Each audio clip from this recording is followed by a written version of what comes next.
Quand j'écoute le son, je suis en mode, c'est moi je chante ça. Pareil en feat, encore pire parce que c'est là où tu te surpasses. Moi je trouve en feat, c'est là où je suis le meilleur en vrai parce que tu es contre quelqu'un. Tu joues pas de la même façon qu'à l'entraînement, tu vois, quand tu es seul.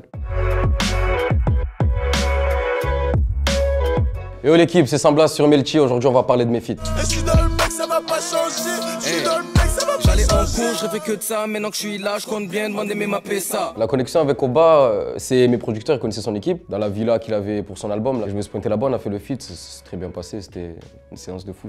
L'enregistrement, on a joué à FIFA pendant 3 heures. J'ai perdu tous mes matchs et après on a commencé à consommer des sandwichs et autres. Tu vois, on a fait beaucoup d'écoutes de prod. Après il y a celle qu'on connaît maintenant, j'ai direct tilté dessus, j'entendais direct sa voix et le refrain, comment il allait le faire dessus. On a misé sur celle-là et Richie Beat, le beatmaker, pareil, c'est un danger public. On a fait ça en 1h, 1h30.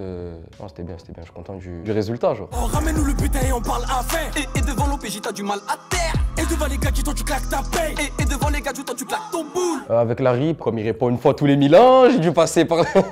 Après, on a enfin réussi à savoir. Et voilà, la connexion, elle était logique. Tu sais, c'est la même génération là pour le coup. On n'a même pas besoin de parler beaucoup, mais la prod, on verra, c'est comme avec Oba, c'est comme avec Arca. C'était sur Paris la session, je me rappelle. C'est la récréation, frère. On est là pour passer un bon moment et c'est ça qui va sortir un bon son, tu vois. Mais quand même, garder en tête que faut que je fasse une bonne prestation. Je suis pas là pour faire un son de merde, lui non plus. Et c'est ce qui a donné ça. Je me rappelle à un moment, on était dans la cabine tous les deux sur 2 micros différents en mode Migos -1, tu vois. Et c'est commun avec ce mec. C'est trop fusionnel en fait, tu vois. On s'est plus vu, rien à voir avec la musique que dans le son, tu vois. On se connaît très bien. Ça veut dire le jour où on a fait le feat, il est descendu sur Marseille. Je me rappelle, il est venu seul comme un fou au studio.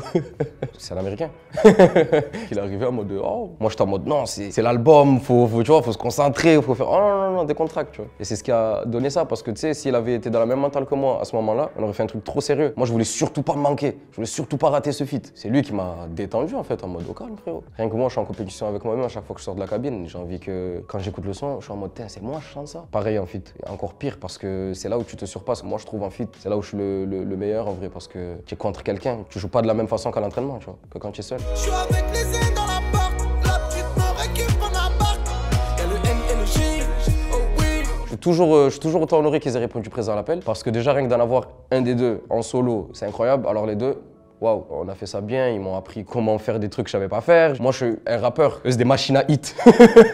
Et c'est vraiment, ils rentrent en studio, il faut que ça sorte avec du feu. Et moi, je suis en mode, non, je me fais encore un peu plaisir, je suis dans mon petit cocon. Et ils m'ont poussé dans mes retranchements, tu vois, ils m'ont sorti de ma zone de confort. Et positivement, je me suis retrouvé à sortir de la cabine et du studio, écouter le son en mode, putain, c'est moi, j'ai fait ça. J'ai chanté comme ça, en fait, tu vois. Non, c'est carré, gros big up à eux. Et si tu fais un trou, on t'efface. Fais pas le grossiste. Si t'es taré, ramène-toi parce que nous aussi. Yeah, yeah.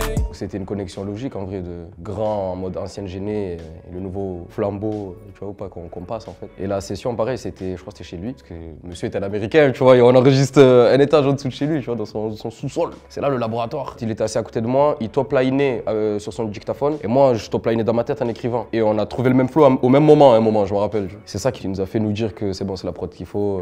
Je suis content de ce son. C'était sur le premier CD, c'était sur Depuis Mino. Et depuis mes premiers clips, il repartageait tout. Il m'a toujours soutenu, même humainement, à chaque fois qu'on se croise ou qu'on parle. Mais il y a des rappeurs marseillais que j'écoute pas ou que j'écoutais pas quand j'étais petit. Et là, je me retrouve le matin en cours, le soir chez lui, en train de poser un son pour mon album. C'est quand même fort. Ok, car il n'y a pas de chômage. Ça charbonne à mort pour dollars.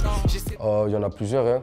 Il y a Maes qu'on fait que se croiser, se recroiser. Mais bon, on verra bien où ça nous mène tout ça. En plus, il me doit un foot ça lui aussi. Et il y a Oboy aussi, j'aime bien ce qu'il fait. J'aime beaucoup ce qu'il propose depuis l'époque en plus.